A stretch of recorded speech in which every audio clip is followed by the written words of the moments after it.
You should stop. Stop what? Being the leader.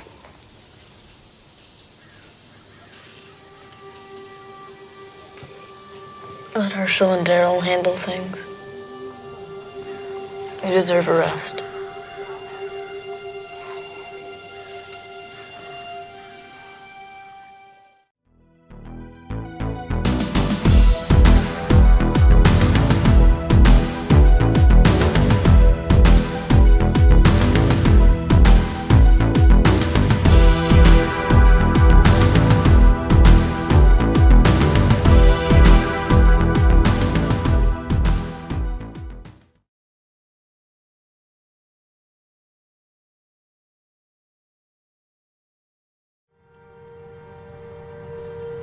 Everyone who's alive right now. Everyone who's made it this far. We've all done the worst kinds of things just to stay alive. But we can still come back. We're not too far gone. We get to come back. I know. We all can change.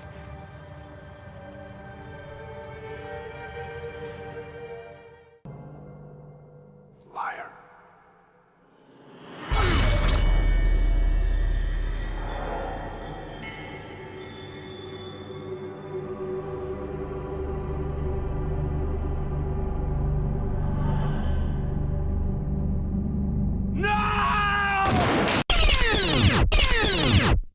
What's going on, my Walking Dead fam, fellow Rishoners and shippers alike? It's your girl Lynn here with the third installment of The Rise of Savage Rick. Before we get started, do me a favor and smash those like and subscribe buttons and hit the notification bell so you'll be alerted anytime I drop new content. Now that we got the housekeeping out of the way, let's delve into the subject of this video. When I think of a master manipulator from the Walking Dead universe, the governor's face is the only one I see. I mean, it wasn't until I went back and rewatched seasons 3 and 4 that I realized that Andrea, Merle, the entire town of Woodbury weren't the only ones taken in by his manipulation. For a time, Rick was as well. Now I know what you guys are thinking. Lynn, what the hell are you talking about? Rick was never taken in by the governor and he never gave in.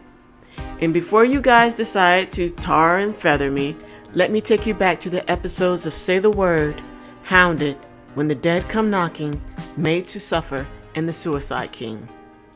As you guys know, Andrea had been separated from the group at the end of season 2 and was rescued from a group of walkers by the glorious Michonne. Like Rick's group, the duo had been scraping by all winter, and at the end of it all, Andrea became ill. Andrea tells Michonne that she needs to move on without her because she's too ill, but Michonne from the beginning shows that she will never leave anyone behind. Once Andrea realizes that Michonne won't be leaving her behind, they make a plan to keep moving and hopefully find somewhere more permanent to hold up. While walking, they see some smoke in the distance and they go to investigate. They come across a helicopter crash and are soon found hiding behind some brush by Merle, who is now one of the governor's lieutenants. The two are taken back to Woodbury for the full Jim Jones treatment. Now Michonne from the beginning was picking up weird vibes from the governor. Maybe it had something to do with the fact that Michonne was previously a lawyer before the fall, so she no doubt ran into some shady characters and she knew shady when she saw it. She tried to warn Andrea, but her cries fell on deaf ears, and it was only after killing a group of walkers and being confronted about it that she was allowed to walk through the gates free, with Andrea staying behind. You just slow me down anyway. The governor sends Merle and 3 other men to kill her, but she gets the jump on them, kills 2 of them before Merle shoots her. Instead of going after Michonne, Merle opts to go back to Woodbury and just tell the governor that he killed her. But this doesn't sit well with his young companion, and when the boy refuses to go back, Merle kills him. Being injured himself, heads back to Woodbury on foot. He happens upon Glenn and Maggie, who are on a run for more baby items. Merle asks about Daryl, and when it's confirmed that his brother is alive, he takes the couple hostage, with Michonne looking on from behind a vehicle. Once the trio is out of sight, Michonne grabs the basket of baby items that were dropped and heads to the prison that she overheard Maggie and Glenn talking about. Rick, who was still reeling from recent events, had been outside with Carl, Herschel, and the baby when he sees her approaching the gate. For a moment, it seems like she's just another walker, or maybe even one of his hallucinations, but he soon realizes that she's real, and he reluctantly brings her inside the gate after she collapses. They were taken Taken? By who? by the same son of a bitch who shot me. Hey, these are all people. You tell us what happened now. Don't you ever touch me again! Better start talking. Up until this point, we have never seen Rick hurt anyone unjustly. But again, this is a new Rick, and he will do whatever he has to do to protect his people. Michonne ends up telling Rick and the others what happened to Glenn and Maggie, and mentions the governor, calling him a Jim Jones type. Afterwards, Rick has no choice but to trust what the stranger is telling him, and like always, he decides to go after his people. Later that night, after infiltrating Woodbury and rescuing Glenn and Maggie, the group end up in a firefight trying to leave the community. At this point in Rick's journey, it seems almost inevitable that for every person he tries to save, another one dies. During the fight, Rick hallucinates and thinks he's seeing Shane coming at him pointing a gun. And because of his hesitation, Oscar is shot and killed. I mean, the list of deaths are starting to rack up, and when Rick finally snaps out of it, he fires back at the man, killing him. And he walks over like he's trying to make sure that it wasn't actually Shane. Once they are outside of the community gates, they meet back up with Michonne, who had left the group earlier to find and kill the governor. They realize Daryl is taken hostage, and Rick again makes a plan to go back in and rescue Daryl. We also come to see in this sequence of events that Rick isn't the only one going through a transformation. The governor is as well. Michonne sparked something that night in him that, like Rick, the darkest part of himself had been laying dormant, waiting for the right stimuli to awaken it. But we'll save that for later.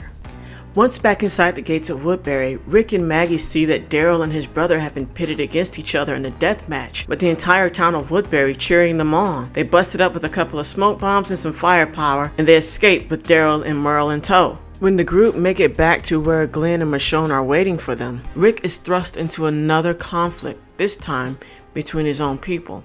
Oh, he helped us get out of there. Yeah, right after he beat the shit out of you. Hey, we both took our licks, man. Jackass. Glenn and Daryl argue over whether or not Merle should be allowed to come back with them to the prison. The altercation ends with Daryl deciding to leave with his brother. And at this, Rick is despondent. I mean, in one morning, he's lost 2 more people from the group. Oscar, who was fairly new, but still, in Rick's mind, was his responsibility. And now a man who had become like his brother, his anchor, and Daryl. And of course, like always, he has no time to let these new facts settle in before someone else, this time Glenn, tears into him about why Rick left Woodbury without killing the governor. I mean, no thank you, Rick, for coming to get me. No thank you for risking your life to make sure me and Maggie were safe. Just, why didn't you finish the job, Rick? That's right, you went back for Daryl. And now he's gone again, and the governor is still alive. Daryl was the priority. It's like pouring salt into a gaping wound. Lori and T-Dog were dead because he didn't finish the job. We can also include Randall, being dead now because Rick didn't finish Shane off when he had the chance. And we already know what happens when someone questions Rick's ability to take care of his family. It enrages him. This is the hand we've been dealt! If we really think about it, Rick has not been able to catch his breath since he woke up in that hospital room. And he's losing people left and right. And if the argument with Glenn wasn't enough, he comes back to the prison only to be told by Herschel that there's new people there. Sasha, Tyrese, Ben, and his son. And they're asking if they can stay at the prison. They had already been told that it was up to Rick if they stay. And when Tyrese tries to talk to Rick and tells him that they'll pull their own weight and they'll also help if any group tries to attack them. I can't be responsible. You turn us out, you are responsible. And there it is. He doesn't want to be responsible for any more lives lost. But Herschel, as always, is the voice of reason. And he tries to talk some sense into Rick and says, we need people. We have to trust people. Rick brings up Andrea and Tomas and says, look how that worked out. But Carol quickly counters with Axel and Oscar weren't like that. And Rick fires right back. Where is Oscar now? I mean, Oscar is literally dead because Rick hesitated to fire when he had the chance.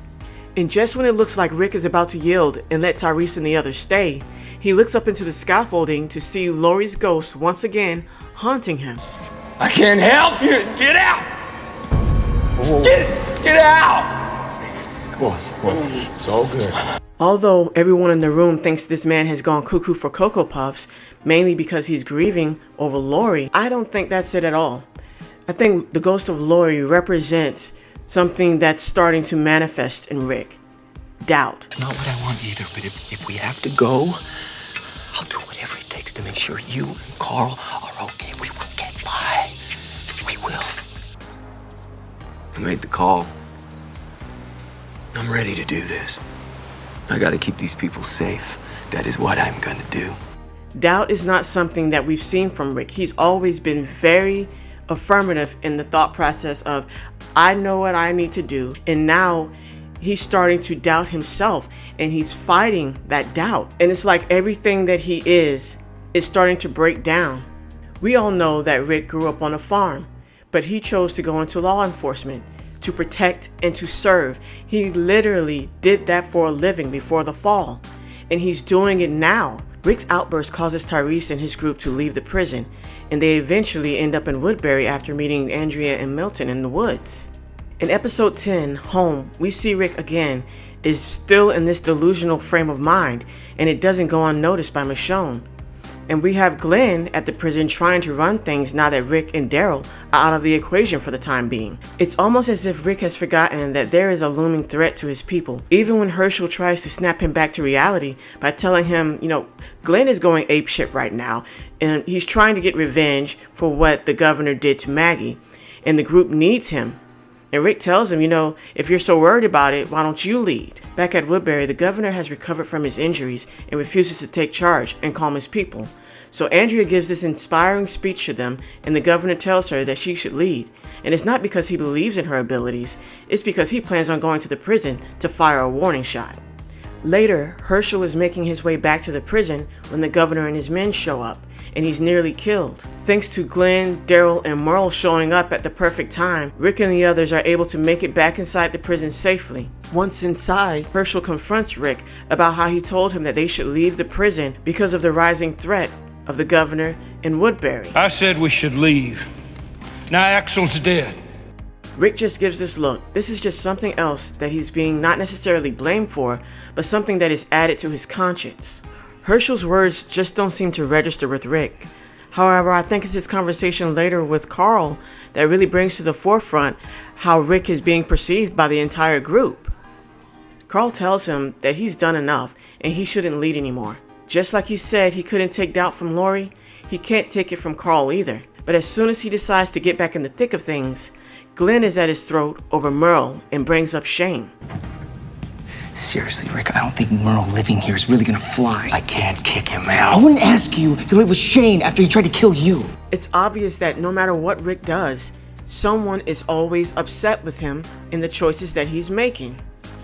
In the episode I Ain't a Judas, Andrea shows up to the prison and immediately finds out that she's persona non grata. As she's looking around at the group, she notices some faces are missing. She asks about Lori and Shane, and she's told that they're dead, as well as T-Dog. She tells Rick and the others that she wants to broker peace between them and Philip, aka the governor. Rick tells her that the governor lied to her about who fired the first shots, and that if she wasn't going to help them get into Woodbury, then there was really nothing to talk about. Lori is taken aback by this because it's not the Rick she knows, and she says as much to Carol later on. Rick's become cold. Unsteady. He has his reasons. She is also confronted by Michonne later in the courtyard, and Michonne tells her that her boyfriend sent Merle to kill her, and that she would have been killed too if she had left. But Andrea is sticking her head in the sand, and she doesn't want to believe what she's being told. She leaves the prison and heads back to Woodbury. Now, any person in their right mind would cut ties immediately with the governor and stay with the people who were trustworthy. But that's not what Andrea does. She goes back into the lion's den, still blinded by his charm. Lori has a chance later that night to kill the governor while he's sleeping, but she can't bring herself to do it. In the episode Clear, Rick brings Michonne and Carl with him to his hometown to find weapons to fight the governor, who he knows will come back. They see a hitchhiker on the road, and it's like there's no emotional reaction from Rick or even Michonne. I don't think Rick passed the guy by out of malice. He passed him by, one, because he can't trust anyone new anymore, and two, he can't be responsible for another life. And this is just another person, like Tomas and Andrew, who caught the right guy at the wrong point in his life. The trio make it to the sheriff's station where Rick used to work, and they see that it's basically been gutted of the weapons and the ammunition. And Rick, he starts immediately to formulate a plan to search other places in the neighborhood, especially the places that he signed permits for. And when Michonne makes a comment about this, Rick is immediately on the defensive. And he asks her, "Do you have a problem with this approach?" And Michonne just turns and looks at him, confused. And she says, "No, Rick, I don't have a problem." She hands him a bullet she found and walks away. This is where we get another new look from Rick. I mean, he can't believe that this woman is not questioning his plan, because that's what he has become accustomed to, basically since he met back up with Lori and the rest of the group. Someone was always questioning him. And here he has Michonne, this newcomer who he barely knows, who is willing to follow where he leads. So it's something that's new for him and probably just really refreshing, considering all the crap he's had to deal with lately. But this isn't the only surprise that Rick would get in this episode. He would be reunited with the man who saved him at the start, Morgan. And through Morgan, Rick would get a glimpse into the future that was waiting for him if he stayed on the path that he was currently on. It is only after a short gun battle and Rick demasking their attacker that he realizes who it is. Later, after Carl and Michonne decide to go on a run to the local baby store, Rick stays with an unconscious Morgan, taking stock of the surroundings that clearly showed that a madman dwelt within these walls. Morgan has basically written the story of his descent all over the room. The messages just keep repeating, like he's trying to remind himself.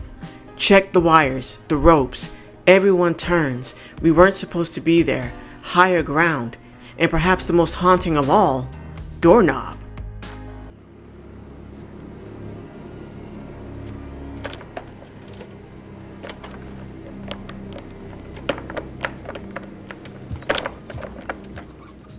The most prominent message, however, being clear, which is partially written over, Dwayne turned.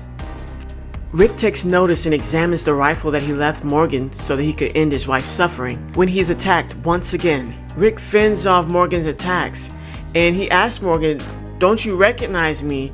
And the only reply that Morgan has is, "You're wearing a dead man's face."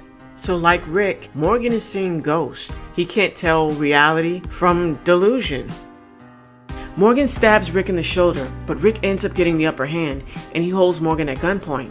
Morgan pleads with Rick to kill him, but of course we all know Rick, that's not happening. Later we see that Rick has tied Morgan up and he's trying to convince the man who saved him that he was real, and he finally gets to the point where he holds up the walkie and he asks Morgan, do you remember when I gave this to you? And somehow this triggers what little sanity Morgan has left, and he answers, "I know you. I remember you. You said you would turn the walkie on every day at dawn." Morgan goes on to tell Rick that he worked his way up to calling, and when he finally did, he and Dwayne, they would try every morning until it was just him calling. Morgan says, "You said that you would turn your radio on every day at dawn." Rick replies, "I did." And Morgan tells him, "You were never there when I needed you to be there. I was depending on you." And Morgan just keeps repeating the same thing. You were not there. The look on Rick's face, it says it all. Morgan was another person who was holding him accountable for something completely out of the realm of his control.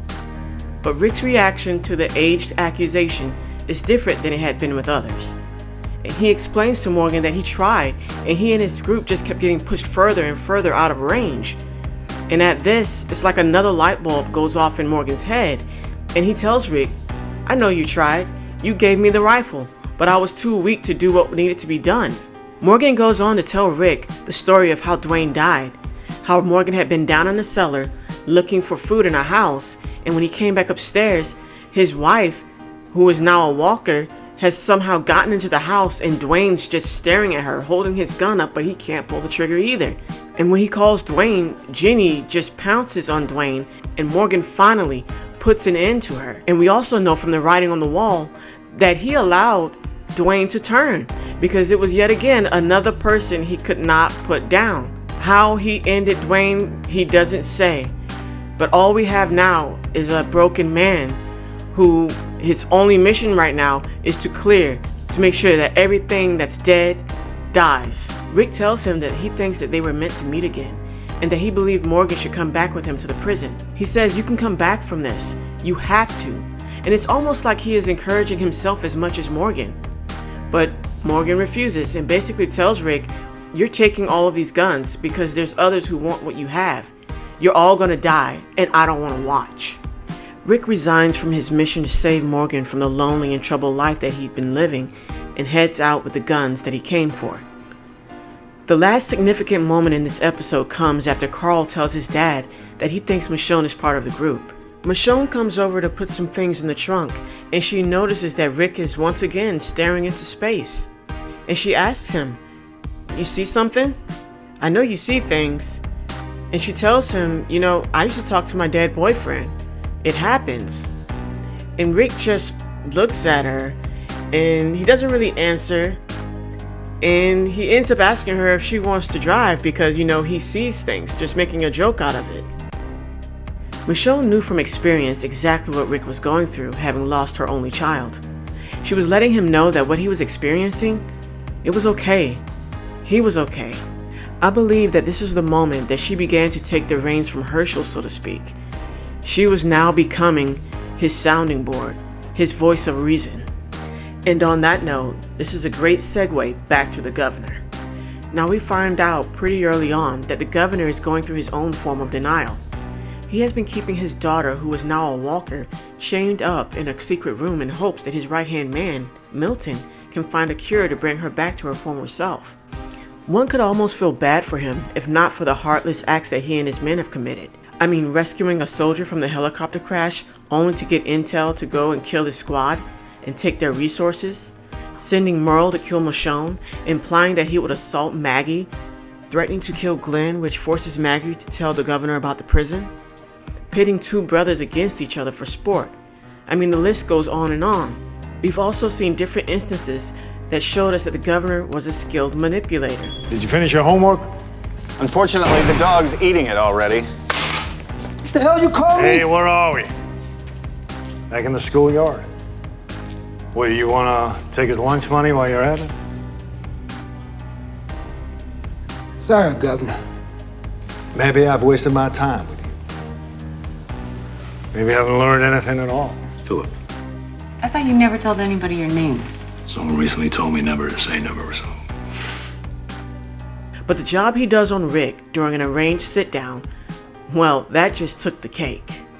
In the episode Arrow at the Doorstep, Rick and the governor finally meet face to face. Andrea has anointed herself a mediator, but her efforts are unwanted on both sides, and the governor lets it be known that she has no say in what happens and dismisses her, which Rick is in full agreement with. Didn't you ever misjudge someone?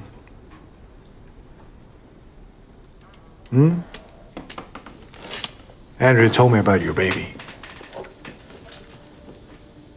That it might be your partner's. But you're caring for her, and I admire that. Restitution for your own lack of insight. For failing to see the devil beside you. So Andrea has spilt the damn tea and inadvertently given the governor the key to break Rick. His family. The governor uses this knowledge and even tells Rick how he lost his wife in an effort to get Rick to relate to him. And once he sees Rick take a drink, we get this smirk from the governor because he's thinking, I got him. He goes on to tell Rick that he will broker peace if he hands over Michonne. The governor now knows Rick's weakness is his family, his people, and he would do whatever it took to save them. And giving up Michonne is the only way out for him. Outside, Andrea is told by Herschel that the governor did something to Maggie. And even after being confronted yet again by the truth of who her new boyfriend is, she leaves with him, which would later be her undoing. Back at the prison, we're getting ready to see something from Rick that we haven't seen ever. He's about to outright lie to his people. He wants the prison. He wants us gone. Dead. He wants us dead. For what we did to Woodbury. We're going to war. So now we have Rick taking a page out of Shane's book. In his mind, this lie was the right thing to do, because his group needed to be scared in order to face what was coming, and also to hide the fact that he was contemplating sacrificing one for the many. Once Herschel joins Rick outside, he finds out the truth. Rick tells him about the governor's offer and asks Herschel if he would risk Maggie for Michonne. The old man doesn't answer. He just asks Rick why is he telling him. And with this pleading look in his eyes, Rick tells him, "I want you to talk me out of it." He's literally asking Herschel to pull him back from the ledge. Because the governor had weighed and measured Rick and found him wanting, he played to the core of who Rick was, a protector. Killing Michonne.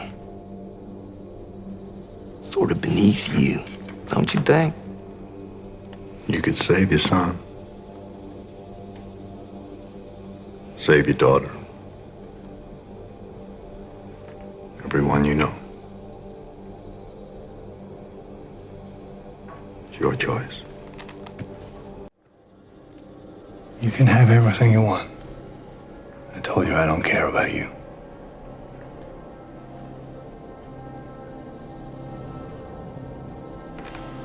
You think about it. Back at Woodbury, Milton has started to see the light, and he tells Andrea what the real plan was concerning the prison and shows her the torture chamber the governor was preparing for Michonne. Andrea escapes in order to warn Rick, but the governor chases her down and drags her back to that same chamber. With time running out on the governor's deal, Rick lets Daryl in on the plan and says that he's going to need Merle's help too. Just ain't us, man. No. No, it isn't. Thus far, saving one at the risk of many hasn't worked out very well for Rick. Though his logic isn't sound at the moment, one can kinda understand where he's coming from. Mind you, the stew is still boiling, and Rick is looking for a way to lower it to a simmer. Daryl seemingly goes along with the plan, even though he's clearly against it. But Rick is his brother, and right or wrong, he was going to back his brother's play. Rick's conversation with Merle doesn't go the way he thinks it will. Merle was a wild card who, much like Shane, would step over whoever he had to if it meant that he and whoever he cared about survived. You go on. Give him that girl. He ain't gonna kill her, you know. He's just gonna do things to her. Probably take out one of her eyes. Both of them, most likely. You let that happen for a shot. Even Merle can see that what Rick was proposing went against his true nature. Daryl, in his own way, was trying to make Rick see that Michonne had earned her place and was already helping them fend off the looming attack with the trap that she had created if the governor's men came at the gate again. Right now, Rick is not being bombarded with questions and accusations, just gentle reminders of who he is, not just as their leader, but as a person. Later, Rick, still unshaken from his resolution, is gathering some cables to bind Michonne when he sees Lori looking down at him. Her face is now visible with the backdrop of the sun's glow behind her. Before, her face, which I see as a representation of his true path, was hidden, and now it's clear and brightly lit.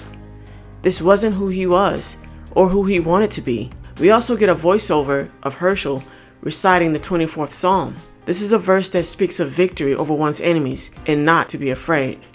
What you're about to do. I can't. I won't. But when he goes looking for Michonne, he can't find her or Merle. He tries to go after them after he realizes what Merle has done, but Daryl tells him that he will look. Rick's place was at the prison, and he needed to be there in case the governor rolled up again. During Daryl's search, he runs into Michonne, who had been released by Merle and told to go back to the prison and get ready for what comes next. And we all know what happened to Merle. It was a bittersweet end, but it seemed that Officer Friendly had rubbed off on him. While waiting at the prison, Rick tells his people what really went down with the governor and what he had planned to do with Michonne. I was wrong. not to tell you. I'm sorry. What we do, what we're willing to do, who we are, it's not my call. It can't be. I couldn't sacrifice one of us for the greater good because we are the greater good.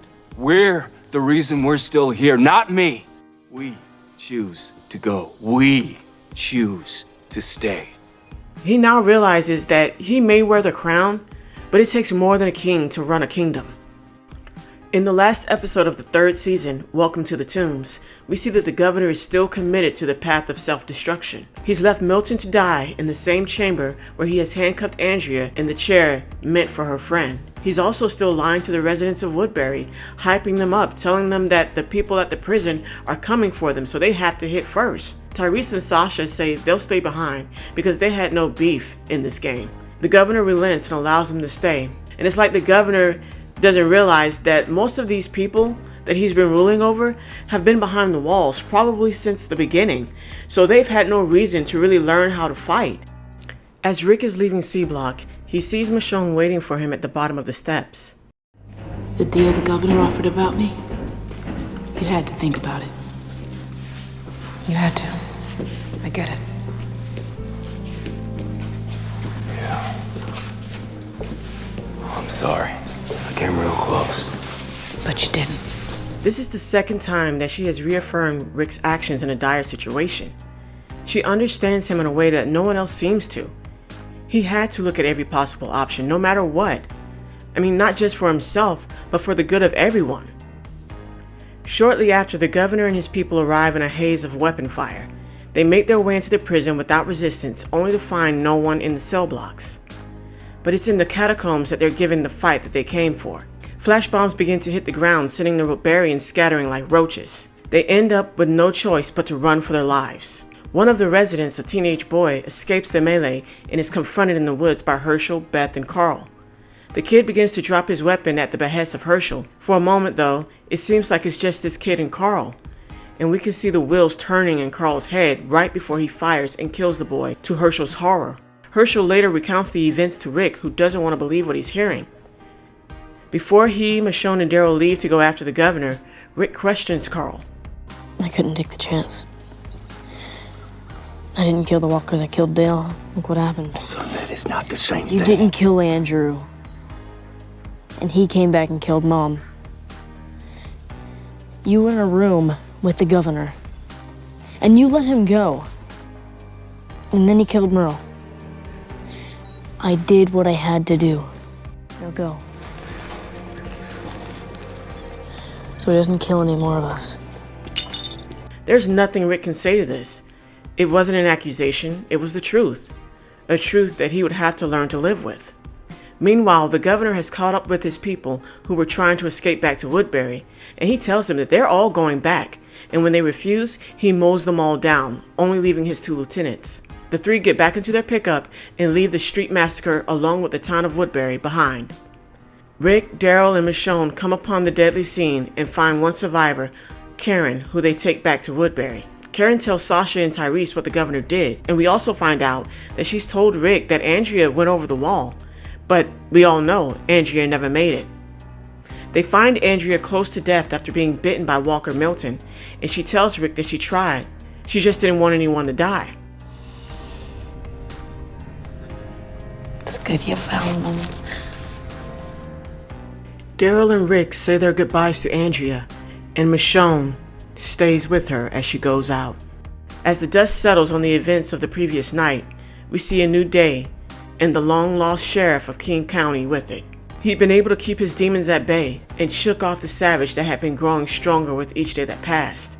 After their arrival, we can see the anger coursing throughout Carl's body at the sight of the newcomers. But in this moment, Rick knows that he has to hold on to his humanity, if only for his boy's sake. For now, the stew had been lowered to a gentle simmer, just waiting for the perfect moment to be served.